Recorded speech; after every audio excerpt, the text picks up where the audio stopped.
Hey there, friends. Stoney here. You might be opening up your VixFlix podcast feed today and seeing this movie review rewind episode here and thinking, what the hell is going on here?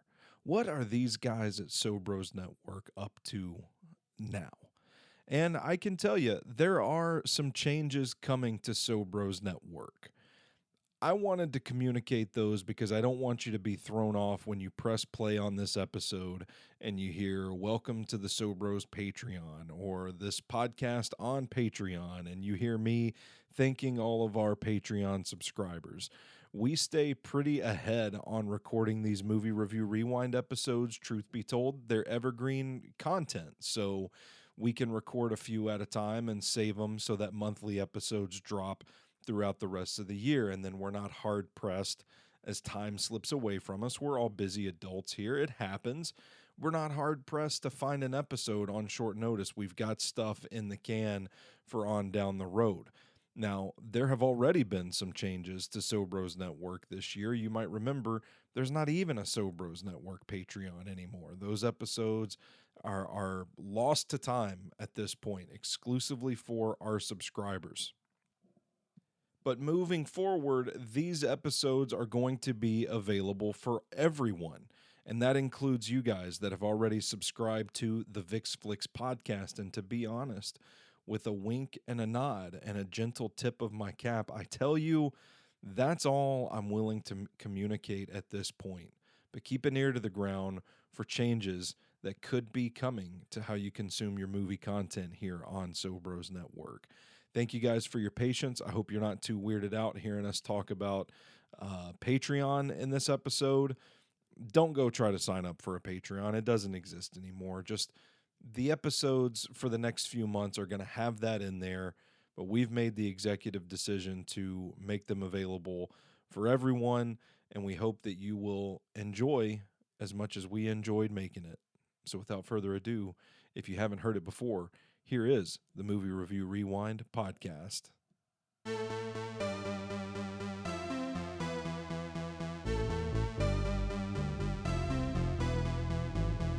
Flipping back the calendar to highlight yesteryear's finest and exploring the vast archives in cinema history, this is the Movie Review Rewind podcast on the Sobros Network. Welcome back for another episode of the Movie Review Rewind podcast here on Sobros Network. I know that it's not exactly, the leaves aren't exactly changing just yet, but this is a movie that I like to watch every fall. And as we sit here in early September, 'tis the season. We're just going to watch movies that make us think of fall. We're going to eat pumpkin spice flavored shit. We're going to drink pumpkin beers, and we're going to force it mentally here. We're talking about When Harry Met Sally today, the classic from, I didn't even write down the year that When Harry Met Sally was made, but nonetheless, I'm your host for the Movie Review Rewind podcast, the EIC at SobrosNetwork.com. Big Natural Stoney Keeley. You can follow me on Twitter at Stoney Keeley, collectively at Sobros Network, for all of our latest work. Yet again, the boys are back in town.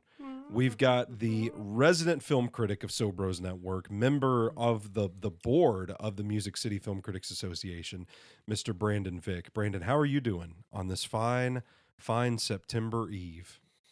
Feeling a little bit older. It's my birthday month. Happy birthday Happy month. birthday. Thanks. Yeah. But I love this time of year. This is usually when it starts to get chilly.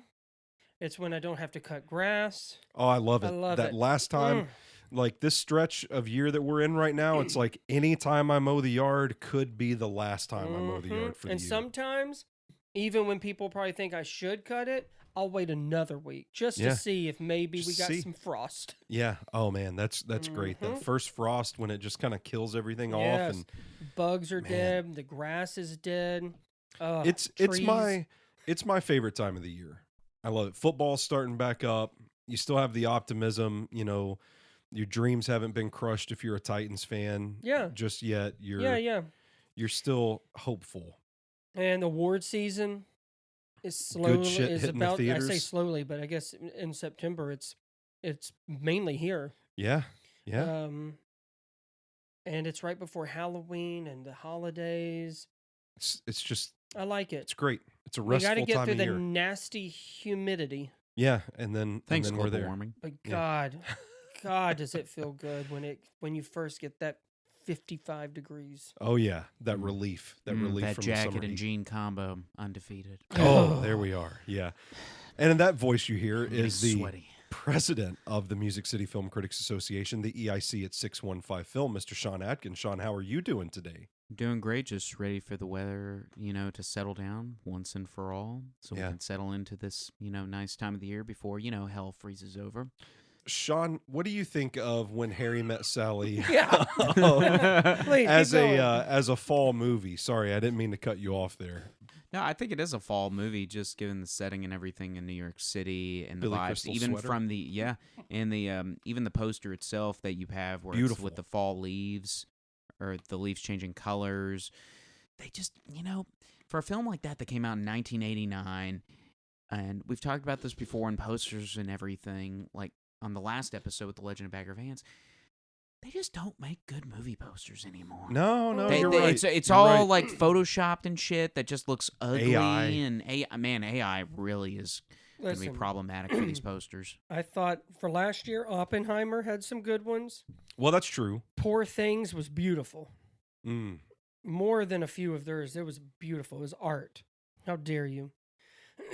But for the most part, it looks like shit. Most of the time, it involves superheroes or superheroes. Yeah, yeah. Did you finish your thought? No, it looked like it in his eyes. Okay. Yep, that was it. Yeah. Brandon, what do you think about When Harry Met Sally? Like play as far as how it plays this time of year. Oh, I mean, I think this do you is connect when the you dots watch too? It. This is when, okay. So I'm not crazy for this. Yeah. Is what I'm asking you guys. Watch When Harry Met Sally around the fall. Yeah. Watch The Holdovers around Christmas. There we go. Yeah. Whew. What made me want to talk about this movie is that I actually watched it last fall for the very first time. And it was a night when I was doing like a Titans film study. And so I'm watching game tape and I'm just pulling clips. And I'm like, I want something on in the background that I can just kind of vibe with. And I saw the poster. And I'm like, is this a fall movie? Is that what this is? And when I put it on, I watched it and I was completely enamored. I stopped doing the tape study that I was working on, and I just watched. Completely captivated, weren't you, by Billy and Meg? I watched Billy Crystal and Meg Ryan just make magic, and I thought instantly knew one of my favorites, if not my favorite rom-com of all time. And I knew right away. I'm like, this has fall vibes. I'm gonna watch this every year around this time of year. Did you have any clue of just how much of a stud Billy Crystal was? Dude, he was cheeked up in this movie. Okay. I tweeted that last fall and it got a little bit of traction. Yeah, but Billy Crystal and them jeans, man's got some ass on him. Yeah. I had no idea. It's got some facial hair too. Yeah, I totally believed he could bang Meg Ryan back then. Yeah, for sure. Totally believed it. For sure, absolutely. So we are 6 minutes into this podcast already, but I did want to begin by asking you guys, can you, we'll start with you, Brandon, can you make a female orgasm sound that is convincing? I can try. Yeah, that's the exercise. Do you want me to go first? Will it make you guys feel better if I go first? No, you ask me. I'll do Okay. it. I'll do it.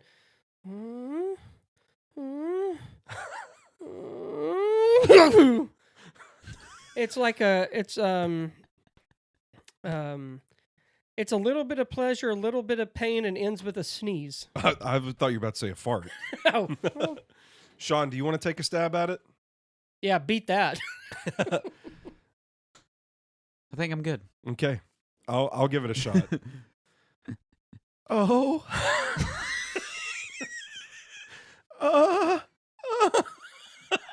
Sound like an old woman dying. Sound like an old woman on her deathbed. Well, I just thought that would be a... are you okay? Please don't spit water all over the microphone. If I didn't know any better, you would think none of us had been with a woman. We don't know what women sound like when they what come. It sounds like dying old woman, silence, or someone sneezing. Don't really know. All I have to go off of is this film and the scene with Meg Ryan. Never heard a woman come a day in my life.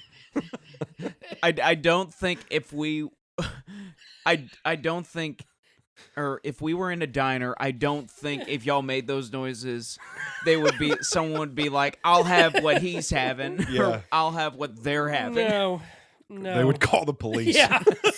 We'd be escorted out. What are these fucking perverts doing in here?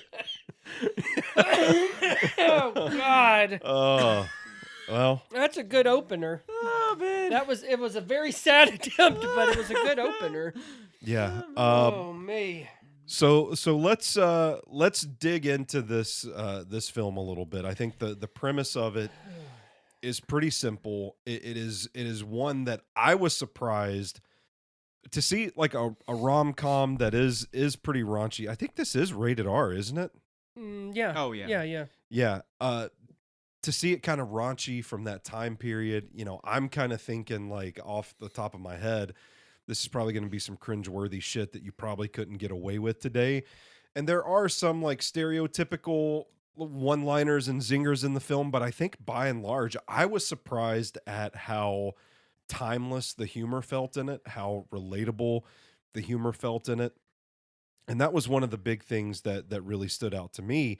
It's like how the film kind of tackles this question, like, is it possible for men and women to be friends? And to see these two characters go on this sort of journey to end up in each other's arms, and the celebration of love that Rob Reiner has made this film with the older couples that they cut in and out between scenes telling their stories. Yeah. This just kind of, to me, felt like a celebration of romance. Yeah, and I think it's kind of where how people meet, the circumstances. Yeah, it's not your all love at first sight. It's not all fairy bullshit. tales, and I think that gives it an element of realism too. I How many relationships with people that started because, like, the proximity, like they're just around each other as friends, and then Oh yeah. the Now, next does thing it always you know, work out? No. well, no, but But we don't know that Harry and Sally are still together to That's this day, true. to be fair. So that's true. Yeah, I thought it's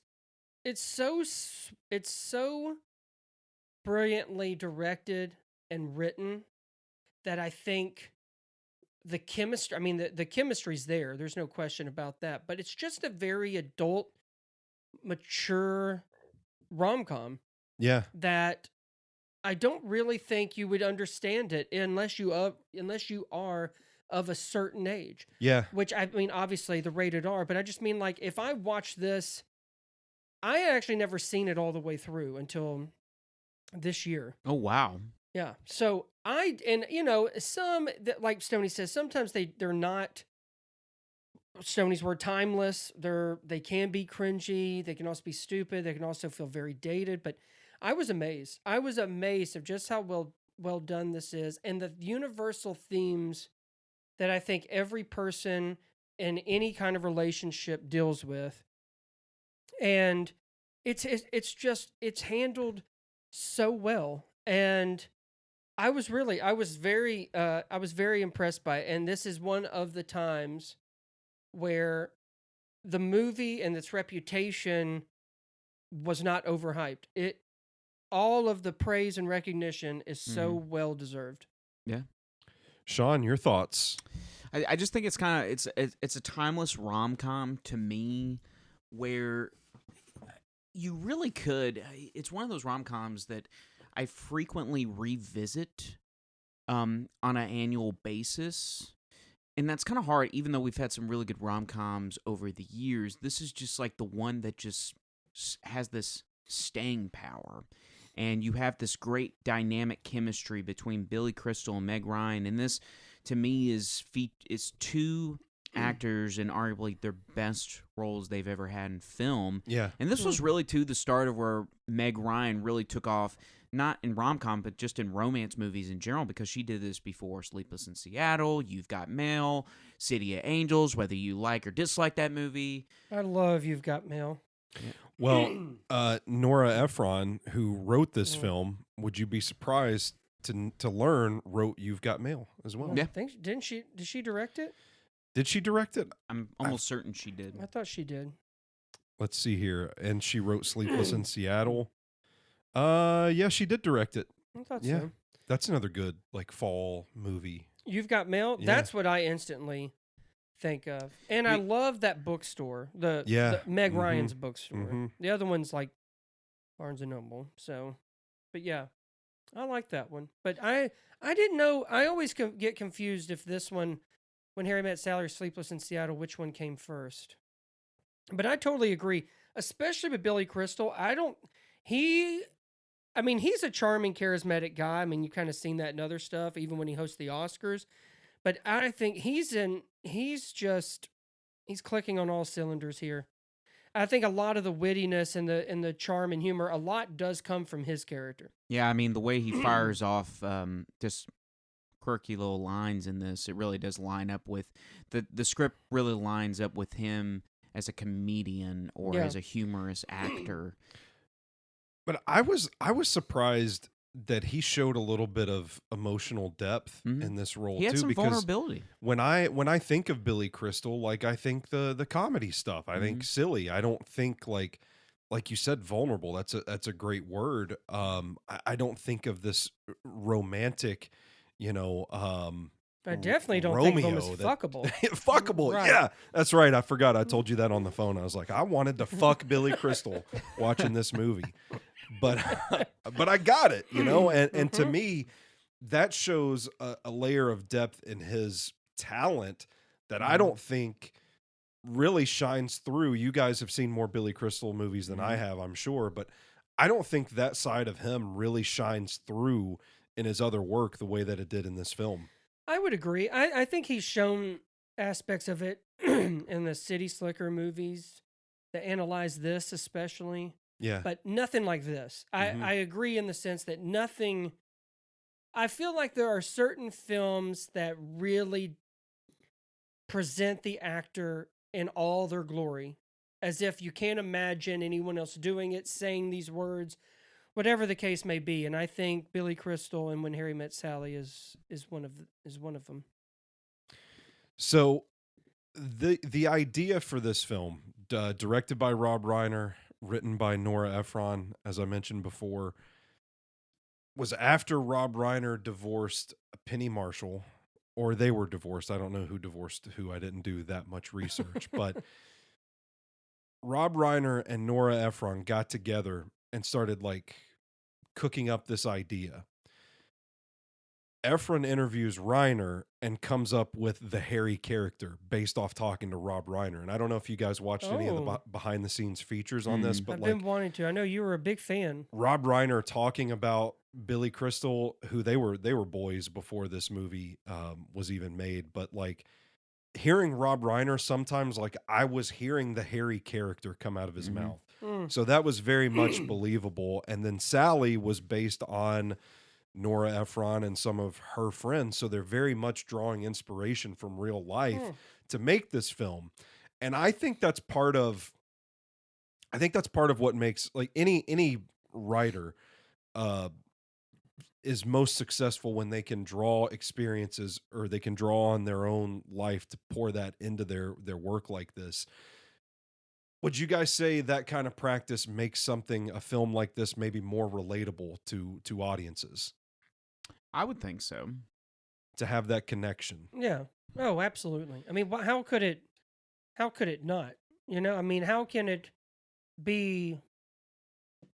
I mean, you can't write something, you can't direct something without having some kind of relationship to it, an attachment, and how can you not share your own experiences, even if they didn't? I think the way writers especially, but even directors, how could he not do that without thinking of when he was that age? And I'm sure there's women in his life that and so I mean I don't see how you wouldn't. I mean, I feel like even just in an unconscious way, you would do it. It feels like the secret sauce. It feels almost like a cheat code. Oh yeah, and I think the film, now knowing that, I mean, there's no question that it benefits from that. Yeah, in in his own words, Reiner said that the script worked and the process worked, which I meant to add as well. Like Billy Crystal came on board because he's friends with Rob Reiner. It's an easy link there. He makes his own contributions to the screenplay, like a collaborative effort to make this script happen. And it was like listening to the filmmakers talk about this and the actors involved. It all just kind of sounds like this is a fun thing. Let's see what happens with this. Yeah. I don't think it was ever drawn up to be some Oscar worthy film, and it's really cool how those passion projects that you pour bits of your own life into can kind of turn out like this sometime. But Reiner said the whole thing worked because they were honest about what happens between men and women. Rob was there saying what the men were thinking in a particular situation, and Nora was there explaining what the women are thinking in a particular situation. So I don't know. This might be a bit of a deep question to just smack you guys with, but this sort of collaborative writing effort, like from both of the traditional gender roles here in 1989, I couldn't think of anything like it where you have this sort of collaborative effort to kind of come up with this screenplay. And again, like we're not in every writing room in Hollywood, but typically some of these stories do come out with these notable directors. And I just kind of was watching Rob Reiner talk about all this and just thinking this feels like a really unique kind of collaboration and environment. Yeah, because a lot of the time with the script process is that they task someone to write the script, and then it goes through several reads, edits, handed off, touched up, polished, whatever you have. But there is one recent film that you now bring this up with this collaborative effort that actually connects into this. Ooh. Well, I don't know if it, not with this message or story, but kind of like it's, I mean, it really does line up with the collaborative process of the writing. And that's Barbie. Because there is an interview Greta Gerwig did on Smartless with Will Arnett, Jason Bateman, and Sean Hayes. Yeah, Sean Hayes. And Greta went in depth talking about the script and everything and how Margot Robbie's producing company got the rights to Barbie, and they had and then she presented this to Greta Gerwig. And then see if you can tackle it. And then Greta Gerwig brought on her husband or partner, Noah Baumbach. Yeah. And they wrote and went back and forth and how would this work. They wrote the script throughout the entire pandemic. That's like going crazy. back and forth, like tinkering it, editing it. What would you say in this particular situation? How would this correlate with the story? So it kind of feels kind of similar to this collaborative process. Now, Rob Reiner and Nora aren't married, but I mean, with Greta and Noah, being partners and having kids and being around each other every single day and fine tuning the script, it doesn't happen often, but that really could breed success for a film that could be considered a classic. But as we know with Hollywood nowadays, we got to get everything, we got to make it faster, cheaper, but stay efficient if we can. And usually the efficient part of it is kind of at the wayside. Yeah, I mean, it doesn't feel like this is the typical way movies are made in a nutshell. But they really, to me, in my opinion, caught lightning in a bottle with this crew, as they did with Barbie as well. So remains to be seen what the future of the Barbie franchise is. But in the case of When Harry Met Sally, I think this kind of it's just so amazing to me that something so good can be created off of people just being like, yeah, I got this idea I've been kicking I around. know. Let's throw it out there and see what happens. But when the right people get involved, and like you said, and there's some kind of personal connection to it, great things happen. And I mean, I feel like you hear people all the time, and I believe it, where they're like, I mean, did they think what they were making then would be considered the pinnacle of of a genre that, I mean, my God, who knows how many movies. And the fact that, I mean, we're talking about it in 2024 and it's damn, I mean, and it's still, It still holds up. yeah, it does. I was really impressed. Yeah. I mean, it's one of those. I mean, we've gone through so many rom-coms every year, and rom-coms, kind of for the most part, they're kind of getting near the line of like comedies in general, where you're seeing Yeah. fewer of them in theaters. It's not so often we get hits. I mean, the most recent one we had here was back late last year, going into February, was the Anyone But You movie with Glenn Powell and Sydney Sweeney. Was that any good? I never saw that. That was all right. Yeah, it was all right. The recent rom-com that I thought was pretty fun was Ticket to Paradise. Yeah, I like that enjoyed that one. I Yeah. like that one. But it does, like, I think you're right, Sean. It does kind of feel like, I don't know. I don't know if harder sell is the right word, but like people don't, it's like comedies. It just kind of feels like people aren't going to theaters to see them anymore. It used to be a convenient thing before social media and being able to stream anything on phone, where it would be easy to convince someone back in the late 80s to be like, hey, it's date night, let's go see a rom-com at the sure. theater. And you get Billy Crystal, who is kind of a known commodity, and you get Meg Ryan, and Yeah. I don't think we're in short supply of rom-coms. It's just they don't make any good ones. Well, And none fair of them enough. come out because Netflix has one, I think, every other week. But it's just shite. Yeah. they're just making they're just making gourmet cheeseburgers. Hell yeah. They're not trying to make like New York strip steak level films. I mean, No. they know their bread and butter, they know their audience, and they're just going to keep on Well, that's pumping kind out of like volumes. the Lifetime channel. I mean, they all have it, Yeah. but it's just Mhm. so cheesy that. And then they don't make them like this anymore. No, they really that's, don't. That's for damn sure, and especially, like I said, being so kind of being an adult rom-com. The fact it's rated R, I know, is just because of language, but I mean, I don't know if anyone would take chances on something like that. I'd love to see it. I'd I love would to see it too. because I I think would it's too. been something that has been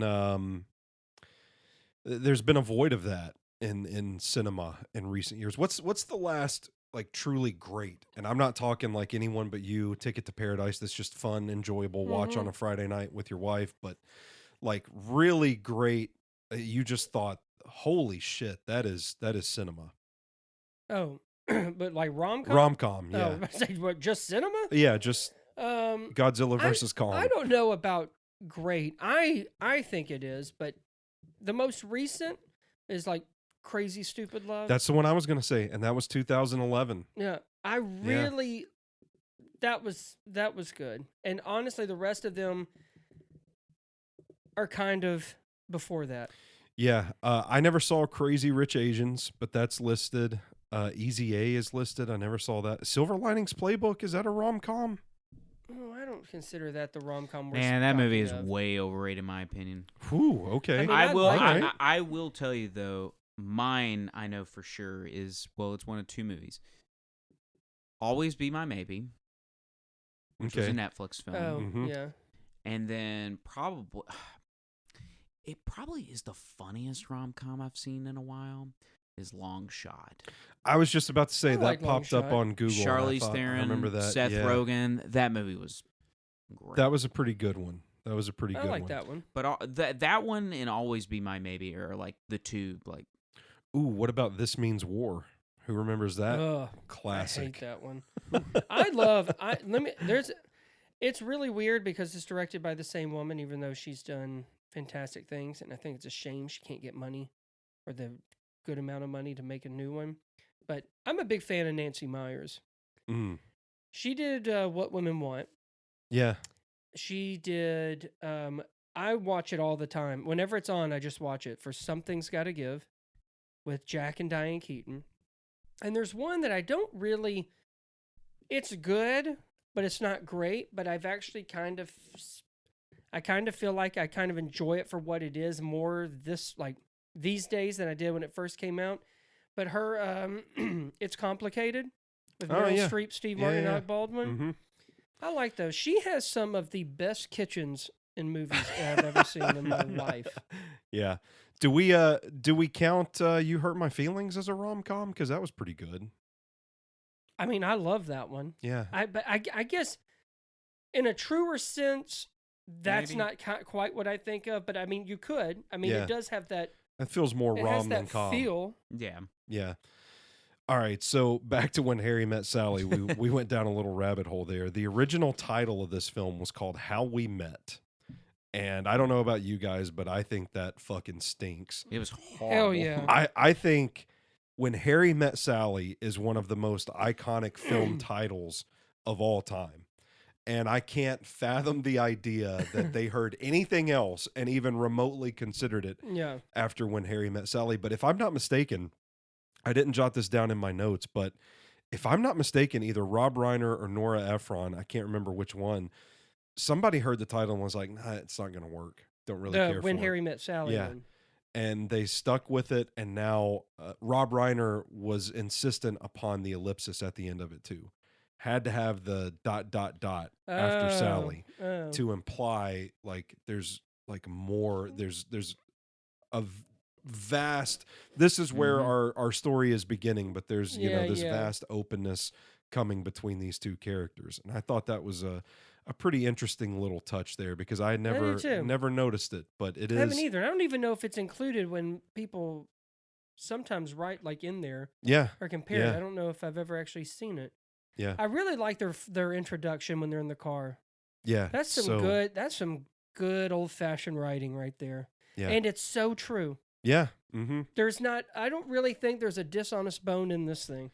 I don't think so either. Yeah. And this is getting back to the writing process a little bit, a little nugget that I thought was interesting, talking about Rob and Nora kind of going back and forth as like, well, this is what the men's probably thinking in this situation. This is what the woman's probably thinking. Rob Reiner admitted on camera that he did not know that women faked orgasms. So like when Nora hits him with this, he's like, well, what are you talking about? Oh. Like, oh my God, it's like the scene. He was shocked. A woman has never faked one with me. Oh. And Nora kind of laughed in his face, like, yeah, sure. Like, he didn't understand the concept of it. And that's how the scene, one of the most iconic scenes in film history, was kind of put into the script. And it was, to me, that's like, it's so funny because you see like Rob Reiner and the reflections of him in Billy Crystal's character, Harry. And it's like, this is just big, dumb fucking meathead. Which, funny enough, was called Meathead. Yeah, fair enough. Yeah, you're right. But doesn't have the ego to be upset by it, but sees it as like, well, that's we got to put that in the movie. And then I'll have my mom. Yeah, and his mother was the lady in the deli that says, I'll have what she's having, which to me, I think is one of the more singularly great movie quotes of all time. I mean, it's up there. Oh yeah. When you run these like montages of like the best of film history, I'll have what she's having is up there. Is up there. I was going to ask you guys where it would rank on your list of the most famous movie quotes. Yeah, I mean, it's. I just think. I mean, I'm not asking you to think of every movie quote you've ever heard, no, but it's like up there. it belongs in that category. Yeah, I of think the it elite. was really something then, but it's still something that's called back on so much. Anytime the Oscars show something that's in it. Yeah. Anytime someone runs, I don't know if it was in that dumb Regal one or not about I'll have what she's having. Yeah, it is. So that you just know it. I knew it, and I hadn't seen the movie all the way through. And almost as iconic as that is, I want you to know that I will never want that wagon wheel coffee table. Yeah. At the Academy Awards, you brought up the Oscars. When Harry Met Sally was nominated for breast screenplay. Best screenplay written directly for the screen. Nora Ephron was nominated. She did not win. Let me find the nominees. Oh, well, I'm not going to argue with this one. Any guesses as to what won for what was essentially best original screenplay? I don't even know what would be nominated within that year. 1989. Yeah. It's a movie we've talked about. Another fall movie that we've got an episode of Movie Review Rewind on. Is it Society. Dead Poet Society. Thank you. Dead God, Poet I cannot Society. remember it. So I'm not going to argue with that, but the other nominees were Crimes and Misdemeanors by Woody Allen, Do the Right Thing by Spike Lee, Sex, Lies, and Videotape by Oh, Steven Soderbergh. Yeah, and then Nora Ephron's When Harry Met Sally. What do you guys think as far as the best screenplay field that year? Was Dead Poet Society the right call to make? It's a tough call between that, When Harry Met Sally, and Do the Right Thing. Those are three pretty, those are some classics. I would have been fine with either one. I mean, it losing to that one. I think if some of those, if the only one that could beat it, I think did. Yeah. If that makes sense. The others, I would have been more surprised. Do the Right Thing, maybe, but I could see Dead Poets Society taking it. So the best picture nominees that year, Dead Poet Society, My Left Foot, Field of Dreams, Born on the 4th of July, and anybody remember the winner of Best Picture from 1989? Pretty famous film. I hope so. If not, I'll just say it. Driving Miss Daisy. Oh, boy, yeah. Really? Do you guys think that When Harry Met Sally could have cracked that field? Back then it was only 5. What were the other 4? Born on the 4th of July, Dead Poet Society, Field of Dreams, and My Left Foot. Yes. Yeah. I think it could have. I didn't realize even Field of Dreams was nominated. I didn't either. That kind of surprises me. Man, no wonder why John Mulaney had a good bit of the Oscars.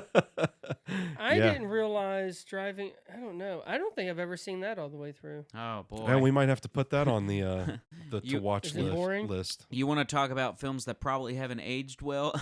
Oh, well, that's you might want to add this one to that's the. probably true. Yeah. You probably want to add this one to the. I like Field of Dreams, but a couple of those I feel like When Harry Met Sally would have had a good chance to be in it. Yeah, I'm kind of surprised looking over some of these. Like, I'm kind of surprised it didn't get a little more love than it did. Doesn't strike me upon first watching that it was the type of film that would get run at the Oscars. But then when I saw that it did get a nomination for the screenplay, I kind of thought, oh, I'll go take a look. And I looked at 1989 slate and was like, you know what? Yeah, I think I probably would have put When Harry Met Sally in with some of these films. Oliver Stone won Best Director that year for Born on the 4th of July. Oh, wow. Daniel Day-Lewis got Best Actor for My Left Foot. Jessica Tandy, Best Actress for Driving Miss Daisy. And then Denzel Washington wins Best Supporting Actor for Glory back then. So it was kind of one of those years that it felt like a lot of things going in different directions. It wasn't just like one film that dominated everything. Yeah, who was supporting actress? Supporting actress was Brenda Fricker from My Left Foot. Oh, okay. So that was the acting. Yeah, but like Angelica Houston for Enemies, A Love Story, Julia Roberts for Steel Magnolias, Diane West for Parenthood. I mean, I'm seeing, like, did I already say Do the Right Thing? Do the Right Thing. Kenneth Branagh for Henry V. Hell yeah. A lot of different films that year. Wow. And So no When Harry Met Sally, except for one. So Rob Reiner has a very extensive filmography as a director. Yeah, he does. Off the top of your head, though, where do you think When Harry Met Sally would rank? We talked about a Rob Reiner just a couple of months ago on this podcast in A Few Good Men. Yeah. It's up there. Misery, The Princess Bride, Stand By Me. This is Spinal Tap. Spinal Tap 2 is coming out at some point. The Bucket List. I mean, there's a ton of stuff in Rob Reiner's filmography. I mean, it's up there. It might be my favorite. I think it might be my favorite too. It's between that and A Few Good Men. Yeah. Probably my favorite. I think it's those two, and then I watch The Princess Bride every summer. I think it's got a good summertime vibe to it. Yeah, it's funny. I like it. I don't think it's particularly good. I might catch some strays for No, that. I My don't wife think- loves the film, but So does mine. I think it's good. But I think When Harry Met Sally, Stand By Me is also that's a good one. It is a good one, but and then A Few Good Men. I think those two are just classics. They are. All right. Well, that's all I got. Kicking ass. That's all I got for When Harry Met Robbie? Sally. Any parting thoughts, Sean? No, I mean it's a great film. I love revisiting quite often. Brandon? Yeah, I would watch this every year, and I'm just glad that it more than lived up to its hype. It doesn't always happen on this show. Absolutely when not. we're It like, rarely hey, happens. hey, let's go back and see this film we missed because Yeah. we were 3 years old Remember at the Lawrence time. of Arabia? I liked Lawrence of Arabia. Ugh. Don't try and Sorry. spin that on me. I just asked But if you I remember. do remember Citizen Kane. Citizen That's Kane was another kinda one. like, I get why y'all Yeah. like this so much, Yeah. but Sometimes you just you can appreciate it, yeah. but I don't need to ever watch it again. Yeah. That's for more It's than a fine. few of them. All right. Well, he's Sean Atkins. He's Brandon Vick. I'm Stoney Keeley. Next month, we are going to be kicking off spooky season on the Movie Review Rewind podcast. Ooh. Got 5 episodes for you next month that we will be releasing weekly. So this one brief moment in time, you're going to get 5 spooky season episodes. We're going to be talking about Monster House. We're going to be talking about The Lighthouse. I got a few surprises for you guys as well. Thank you guys for joining me. Thank you for listening and supporting Sobros Network. Until next month, you stay classy, moviegoers.